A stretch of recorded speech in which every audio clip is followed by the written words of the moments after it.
ইলিশের দিন শেষ, পাঙ্গাসের বাংলাদেশ। আজকে আমনে গলকে মুই আছি, গরিবের বন্ধু, জাতীয় মাছ পাঙ্গাস।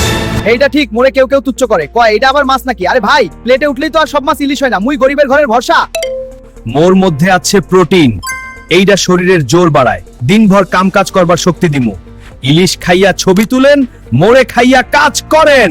মোর মধ্যে ভালো ফ্যাট আছে, ঠিক মতো রাইন্ধা খাইলে হার্টেরও উপকার হয়। তবে তেল অতিরিক্ত দিয়া ভাজলে দোষ কিন্তু মোর না। মোর মধ্যে ফসফরাস আছে, হাড়গোড় মজবুত রাখতে সাহায্য করে। পোলামাইয়ারা বাড়ন্ত বয়সে উপকার পাইব। দাম কম, কাম বেশি।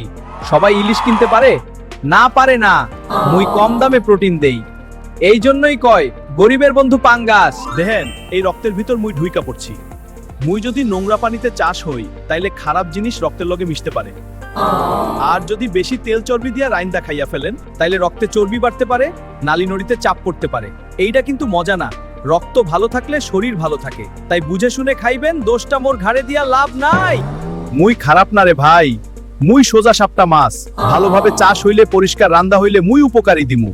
ইলিশ রাজা হইতে পারে, কিন্তু পেট ভরাইতে রাজা লাগে না। তো এখন কোন পাঙ্গাস খাইবেন, না শুধু নাম শুনে নাক ছিটকাইবেন? পরের বার কোনো মাছ বা ফলের গল্প শুনতে চান, কমেন্টে জানান। আর চ্যানেলটা সাবস্ক্রাইব করতে ভুলবেন না কিন্তু।